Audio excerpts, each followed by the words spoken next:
후에 그 바울과 바나바 앞에는 두 갈래 길이 있었습니다. 조금만 동쪽으로 가면은 고향 다소가 있고요. 고향을 통과하는 잘 닦인 길로 곧장만 가면, 다시 한번 보여주시면 시리아 안디옥으로 훨씬 더 갈 수 있었던 그 길이 있었습니다. 그런데 우리가 살펴봤던 것처럼 그 쉬운 길, 빠른 길, 짧은 길로 가지 않고 자신이 왔던 그 길로, 험난한 길로 돌아가는 것을 이렇게 저희가 보았는데요.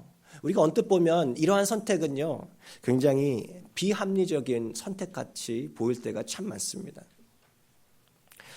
하지만 자신이 가고자 하는 길이 아니라 자신을 필요로 하는 그 길, 자신이 꼭 가야 하는 그 길, 자신을 부르는 길로 가는 그 소명자의 삶은 이렇게 때로 비합리적인 선택을 하며 살아갈 때가 참 많다라는 것을 우리가 배우게 됩니다. 지난 한 달 안에 저희 아마 수요 예배나 토요 예배 참여하신 분은 아시겠지만 저희 교회에 두 분의 선교사님 가정이 오셨었거든요. 함께 예배도 드리고 교제도 했는데요. 이분들의 삶을 들어보면서 제가 역시나 마찬가지구나라는 생각을 해보았습니다. 이 두 가정은요, 공통점이 있었는데요. 이 두 선교사님 역시도 두 갈래의 양갈래 길에서 그 중에서 하나를 선택하시더라고요. 먼저 그 캄보디아 선교사님께서는 많은 사역자들이 지금 포진해 있는, 주둔해서 사역하고 있는 그 프놈펜 지역이 아니라 사역자들이 좀 더 필요한, 별로 사역자들이 많이 사역하고 있지 않은 그 시엠립으로 들어가셔서 사역을 하셨습니다. 하나님 앞에 그 어느 길로 가야 됩니까? 이렇게 기도하는 중에 하나님께서 어떻게 대답하셨는가? 무슨 일이 있었냐면은 이 선교사님 가정이 들어가기 전에, 우리 제가 말씀드린 적이 있죠. 들어가기 전에 한 선교사님 가정이 CM림으로 가는 그 고속도로에서, 그 도로에서, 비포장 도로에서 사고가 나서 그 안에서 네 명이나 다 죽임을 당했어요. 그러한 그 굉장히 열악하고 위험한 그 상황 가운데로 하나님께서 부르신다라고 해서 그것이 확신이 돼서 그곳으로 가셨다라는 얘기를 들었습니다. 지난주 수요일에 오셔서 그 알래스카 선교 보고를 해주신 장 목사님이 걸어가신 길도 크게 다르지 않더라고요. 여러분 알래스카 가보신 분 계시죠? 예, 저는 아직 못 가봤는데 그 알래스카가 굉장히 넓다고 하더라고요. 근데 그 사람들이 많이 있는 그 앵커리 쪽이 아니라 그 이쪽은 그 밑에 쪽 섬이 많은, 그 크고 작은 섬들이 많은 이 케이크라고 하는 작은 섬인데요. 그 얘기를 들어보니까 그 어느 날은 그 집 앞에 무수 있잖아요. 그 큰 사슴, 그 무수가 집 앞에까지 날아왔답니다. 그리고 어떤 경우에는 좀 위험한 일인데 곰도 이게 마을에 들어올 때가 있다라는 거예요. 주민 대다수가 원주민들인 그곳에서 9년째 사역을 하셨는데요. 어떻게 한국인 가정은 하나도 없는 그 원주민 그 섬교회, 그곳에 가게 되었는가 말씀해 주셨는데 그 수요일 오신 분들 기억하세요? 왜 가셨는지? 이 교회는요, 워낙에 그 목회 사역지가 좀 열악하다 보니까 지난 4년간 그 목회자가 지원한 그 지원 서류가 한 통이 안 왔대요. 그래서 목회자가 없었던 거예요. 그러니까는 보통 사람 같으면 아이고 큰일 났다, 가면 안 되겠다, 이거는 좀 힘든 길이겠다 해가지고 피할 것 같은데 오히려 하나님의 이끄심을 더 느꼈다고 하지 않습니까? 이제 막상 들어가서 했던 그 곳을 보니까 성도 수는 10명이 미만이었어요. 근데 그곳에 그 2살 난 딸과 갓난 딸을 데리고 들어가셨어요. 그래서 4식구가 산 거예요. 그렇게 1년 동안 굉장히 힘겹게 정착하면서 이 낯선 곳에서 살아가고 있었는데 뜻밖의 사건이 하나 터졌습니다.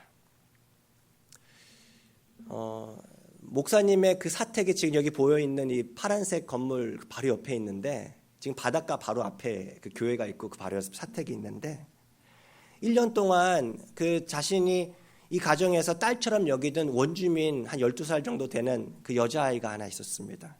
그런데 어느 날 이 사모님이 그 집에 와서 보니까 그 아이가 무참하게 그 성폭행을 당하고 살해되어 있는 것을 발견하게 된 거예요. 그러니까는 얼굴이 짓이겨져 가지고 얼굴이 형체를 알아볼 수 없을 정도로 잔인하게 그런 살해된 그 모습이 집 앞 현관에 있었던 거예요. 그래서 장 목사님 가정이 너무 걱정이 된 거예요. 두려웠다고 했어요. 아, 이곳에서 계속 살아야 되는가? 목회해야 되는가? 얼마나 두려웠겠어요? 어린 딸을 키우고 있는 그 부모로서 얼마나 걱정이 되셨겠어요. 그런데 하나님께서 이런 마음을 주셨다고 합니다. 이 케이크라고 하는 그 섬은 마치 불타는 집과 같다는 거예요. 여러분 지나가다가 어떤 집이 불이 타고 있다 하면 어떻게 합니까? 가만히 놔둡니까? 뭔가를 하려고 하지 않습니까? 불이야! 라고 소리라도 치고 자기가 할 수 있는 것 물이라도 던져가지고 불을 끄려고 하고 또 신고라도 할 거 아니에요? 그런 마음이 들었다라는 거예요. 그 안에 사람이 있으면 뭔가라도 더 하려고 어떻게라도 노력하려고 하는 것이 불타는 것을 본 사람의 반응 아니겠는가? 근데 그 마음을 이 섬 전체를 바라보면서 이 목사님 가정에게 하나님께서 주셨다라는 거예요. 참 신기하지 않습니까? 1년 동안 겪었던 그 경제적인 어려움, 열악한 목회 현장, 집 현관에서 살인사건이 일어나는 그곳, 내 2딸 아이를 키우기 어려운 환경은 이 목사님 가정에게 등지고 떠나야 하는 것이 아니라 오히려 하나님께서 그러니까 내가 너를 부르는 곳이야. 그렇게 부르시는 확신이 드셔서 그 이후로 9년간을 사셨던 거예요. 좀 이상하지 않습니까? 여러분은 이렇게 보면은 어떻게 보면은 좀 이해하지 않는 그러한 삶을 살 수 있을까? 여러분 지난주에 누가 그런 삶을 살 수 있다고 했습니까? 이러한 삶은요, 소명자의 삶을 살아갔기에 가능했다라고 했습니다. 자신이 소명자이기 때문에, 부름받은 사람이기 때문에. 오늘 말씀을 보면은요, 누가 그러면 이러한 소명자의 삶을, 때로는 비합리적인 선택을 감수하면서까지 그러한 힘들고 편안하고 빠른 길이 아니라 좀 더 힘들고 하지만 나를 부르는 그 길로 걸어갈 수 있을까? 누가 소명자의 삶을 살 수 있을까? 보니까는요, 이렇게 말씀하시고 계십니다. 하나님의 은혜에 맡겨진 사람들은 소명자의 삶을 살아가는구나. 우리 같이 한번 우리 화면에 보신 대로 읽어보겠습니다. 같이 읽겠습니다. 시작. 하나님의 은혜에 맡겨진 사람들은 소명자의 삶을 산다. 오늘 본문에 보면은요, 이 두 개의 서로 다르지만 아주 비슷한 표현이 하나 나오는 것을 보게 됩니다. 여러분 읽으시면서 혹시 눈치챘는지 모르겠는데 하나는 23절에 나와 있는 그 단어입니다. 그들이 믿는 주께 그들을 위탁하다라고 하는 이 위탁하다라는 단어고요. 또 다른 하나는 26절에 나오는 부탁하다라는 단어인데 먼저 이 23절에 나와 있는 이 모습은요, 사울이 이제 자신이 선교하면서 세운 그 교회 안에 믿음이 더 굳건한 이들을 선택해서 장로로 세웁니다. 그리고 그들을 주님께 위탁했다라고 하는 거예요. 그 영어 성경을 보니까 이렇게 번역을 해놨습니다. They turn the elders over to the care of the Lord. 무슨 얘기예요? 주의 돌보심 가운데 그 장로들을 맡겼다라는 거예요. 건네주었다라는 얘기예요. 하나님의 돌보심 가운데 자신이 기도로 세운 그 장로들을 맡겼다라고 하는 그 의미예요. 원어로 보니까 어떻게 표현했는가? 파라티뎀이라고 하는 단어예요. 뜻이 뭐냐면 옆이나 가까이에 두다 혹은 내려놓다라는 거예요. 내가 붙잡고 있는 것이 아니라 내려놓는 거예요. 자, 그런가 하면 그 밑에 나오는 그 그 단어인데요. 26절에 보면은요, 사울과 바나바는 역시도 자신이 선교 여행을 시작하기 전에 자기 자신을 파송했던 교회가 있죠. 안디옥 교회. 13장에 나오지 않습니까? 그 안디옥 교회는요, 사울과 바나바를 똑같이 이렇게 파송해서 전도 여행을 시작하게 하는데요. 그때 어떻게 파송했는가 보니까 성도들이 함께 모여서 기도하고 금식하며 두 사람을 선교사로 파송합니다. 이를 두고 오늘 이렇게 표현을 한 거예요. 누가는요. 하나님의 은혜에 부탁했다. 하나님의 은혜에 부탁했다. 부탁하다는 말은요, 아까 이 위탁하다는 말과 아주 흡사합니다. 파라디돔이라고 합니다. 이 얘기는 뭐냐면요, 포기하다, 위임하다, 힘을 주거나 사용하도록 넘겨주다라는 거예요. 내가 어떻게 해보려는 것이 아니라 이제 손을 내려놓는 거죠. 마치 이런 장면을 생각할 수 있을 것 같아요. 여러분들 아마 저희 아이는 아직까지 한참 남은 것 같긴 하지만 뭐 얘기 들어보니까 금방이라고 하더라고요. 아이가 이제 금방 이제 애들 커가지고 이제 집을 떠날 것입니다. 자기들이 이제 뭐 대학교 간다라고 이제 떠날 것이다라고 얘기를 하더라고요.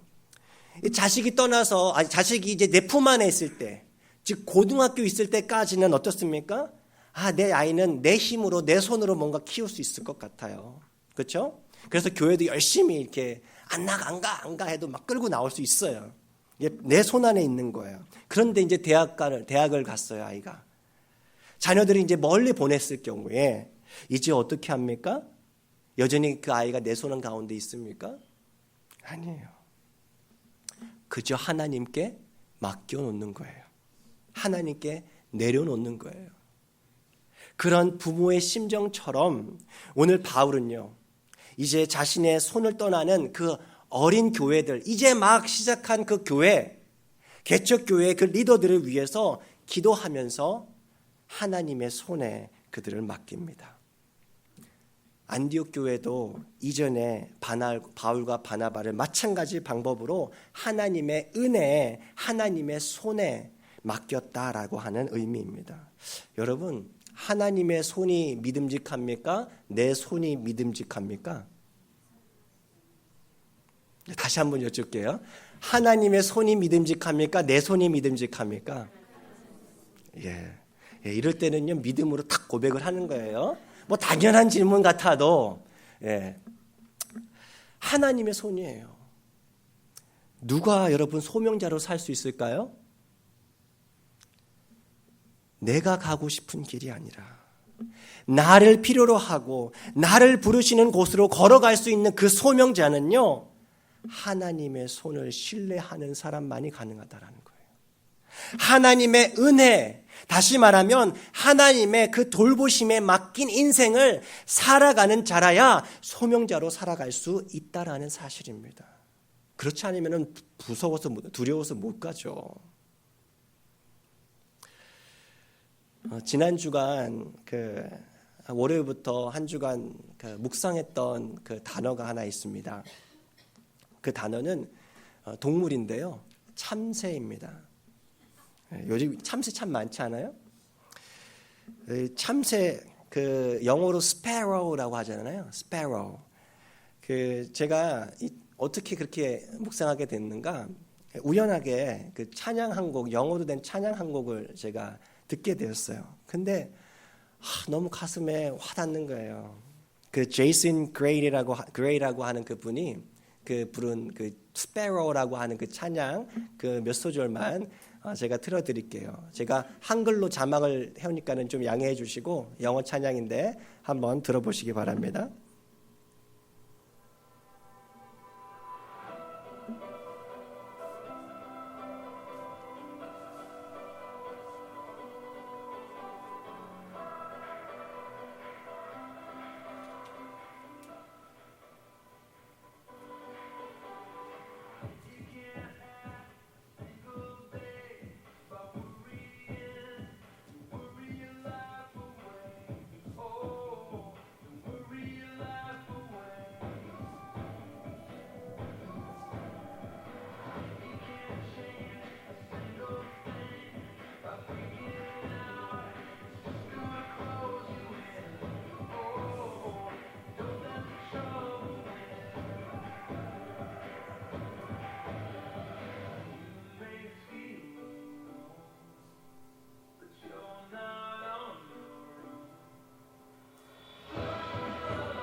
여기까지. 네.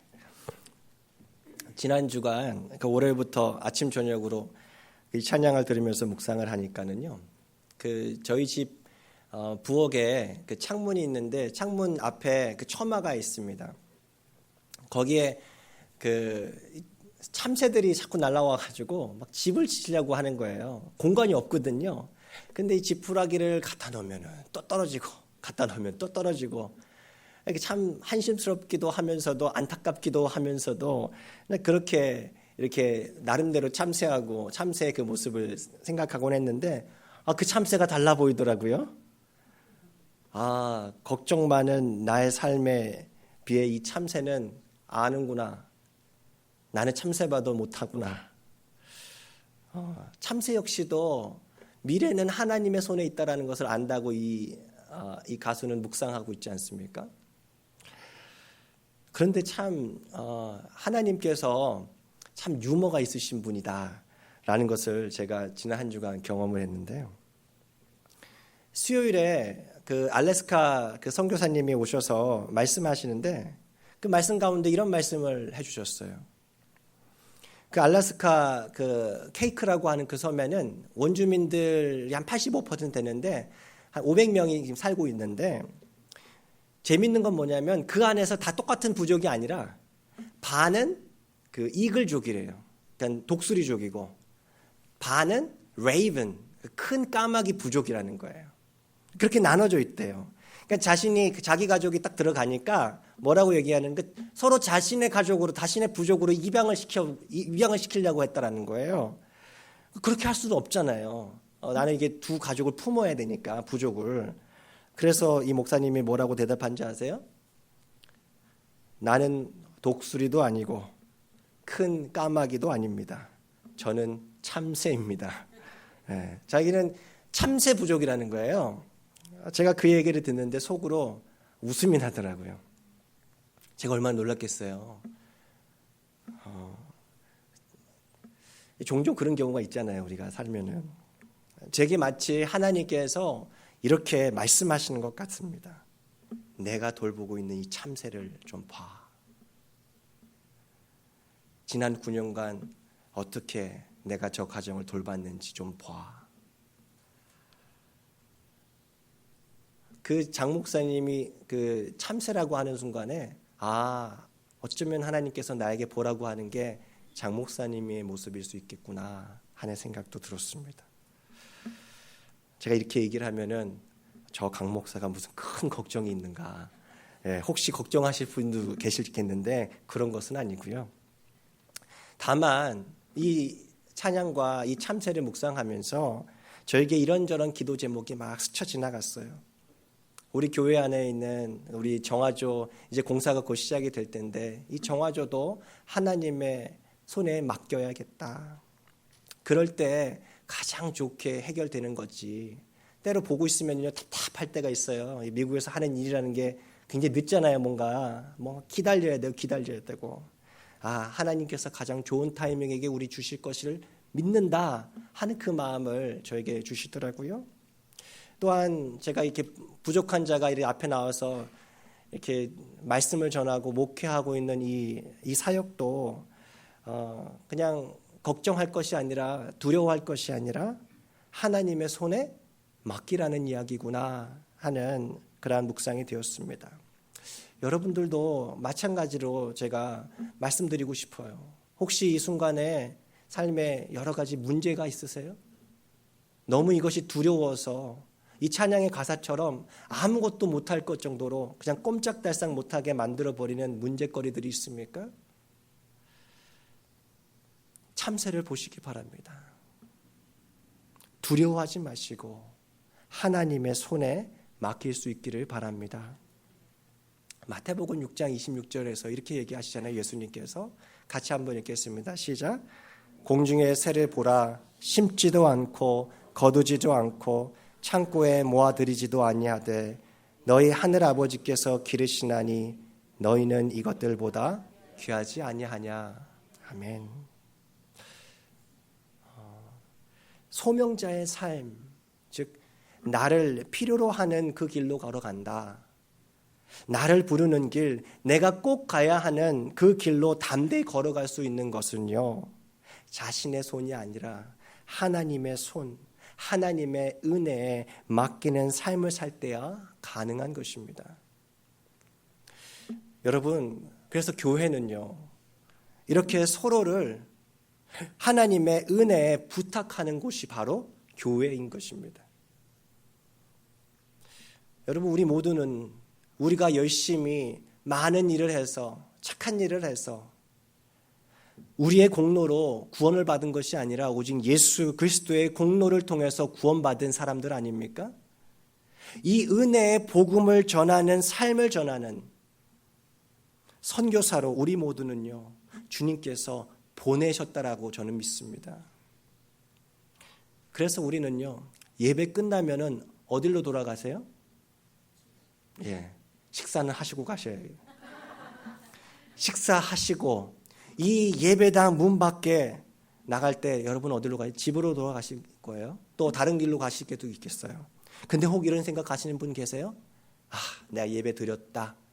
이번 주 할 일 내가 했어. 이제 내 세상이야. 마치 하나님께 의무 방어전을 치르고 남은 한 주간은 이제 내 거지라고 생각하시는 분 계세요? 여러분, 우리는요, 이제 어디로 들어가는가? 이 화면 하나 보여주시면, 우리는 어디로 들어간다고요? 우리는 이제 우리의 선교지로 들어가는 것입니다. 우리 같이 한번 읽겠습니다. 시작. 우리는 이제 우리의 선교지로 들어간다. We are now entering our mission field. 예배당 문을 나가는 그 순간부터 우리는요, 마치 알래스카 선교지처럼, 캄보디아 선교지처럼 영적 전쟁이 치열한 삶의 선교 현장으로 우리는 들어가는 것입니다. 오늘 말씀을 보면은 바울이 개척교회 장로들을 세워서 하나님의 은혜에 위탁할 때도 그렇고, 자신이 안디옥 교회의 성도들에 의해서 하나님의 은혜에 부탁받을 때도 그렇고, 이런 파송의 현장에는요, 보여지는 공통적인 모습이 있어요. 여러분, 그게 뭔지 아세요? 그것은요, 바로 서로를 위해서 기도하고 금식하는 일이었습니다. 우리 사실 이렇게 선교사님들을 방문하고 우리 교회에서 선교 후원하는 선교사님들 계시는데, 그분들을 위해서 우리는 기도하지 않습니까? 그리고 우리는 또 우리 교우들을 위해서 함께 기도하잖아요. 특히 요즘에 우리 성도님들 가운데 배우자 가운데 혹은 본인 가운데 몸이 불편하신 분들이 부쩍 많이 느셨거든요.